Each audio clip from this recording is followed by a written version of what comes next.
আসসালামু আলাইকুম বন্ধুরা, this is Marzia Hasan from yummy cooking corner. আশা করি আপনারা সবাই অনেক বেশি ভালো আছেন। আপনাদের জন্য আমার আজকের রেসিপি হচ্ছে ডিমের শাহি কোরমা। যে কোনো স্পেশাল অকেশনে কি করে পারফেক্টভাবে এই ডিমের কোরমাটা বানাতে হয় সেটাই দেখতে let's go to my kitchen and cook.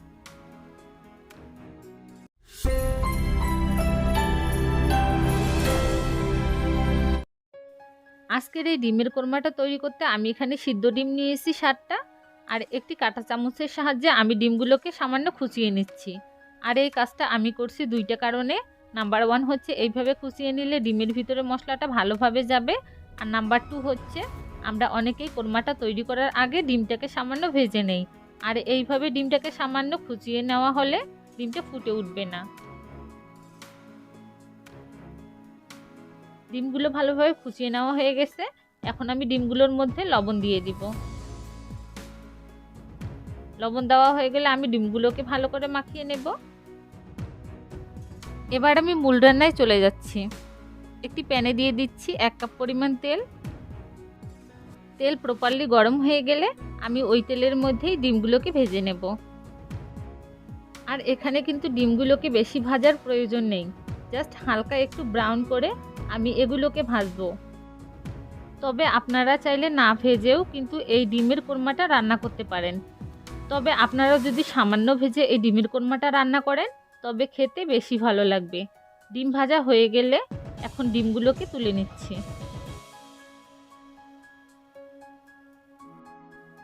এবার এই সেম প্যানেই আমি দিয়ে দিচ্ছি 2টি ডালচিনি, 4-5টা ছোট এলাচ, লং দিচ্ছি 4টা, সবশেষে দিয়ে দিচ্ছি 2টি তেজপাতা। এখন এই গোটা মশলাগুলোকে আমি কিছুক্ষণ ভেজে নেব। যখন এই গরম মশলা থেকে সুন্দর একটা অ্যারোমা বের হবে ঠিক তখন আমি এখানে দিয়ে দিব 1 কাপ পরিমাণে পেঁয়াজ বাটা।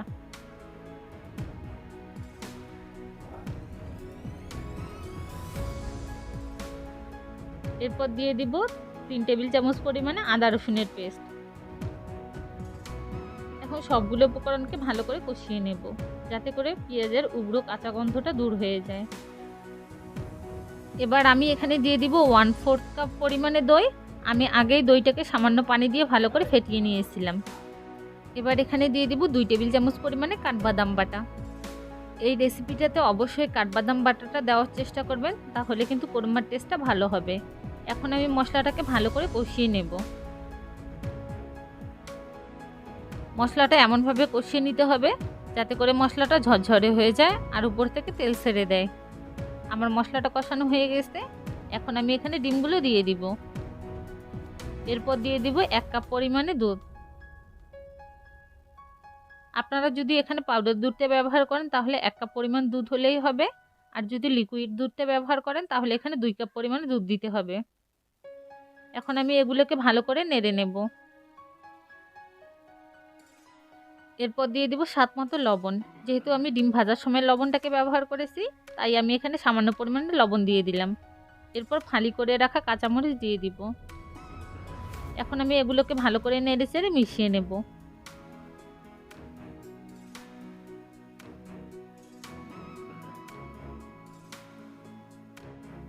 এরপর দিয়ে দিব 1 টেবিল চামচ পরিমাণে চিনি।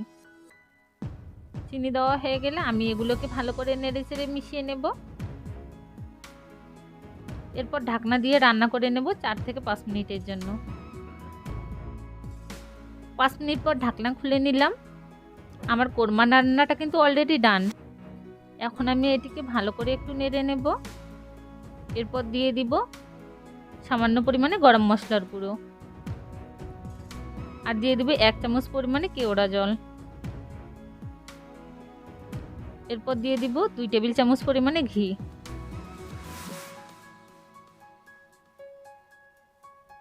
এখন এগুলোকে নেড়ে চেড়ে একটু মিশিয়ে নেব।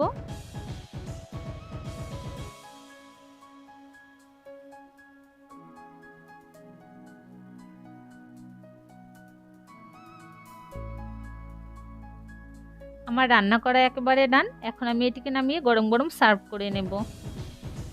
সো গাইস, আশা করছি রেসিপিটি একবার হলে আপনারা বাসায় ট্রাই করবেন, আর আমার বিশ্বাস রেসিপিটি আপনাদের কাছে অনেক ভালো লাগবে। আর যদি রেসিপিটি ভালো লাগে অবশ্যই আমাকে কমেন্ট করে জানাবেন, আর আপনার ফ্রেন্ডস অ্যান্ড ফ্যামিলির সাথে অবশ্যই রেসিপিটাকে শেয়ার করবেন। আর আমার চ্যানেলে নতুন হয়ে থাকলে অবশ্যই চ্যানেলটিকে সাবস্ক্রাইব করে রাখবেন। আল্লাহ হাফেজ।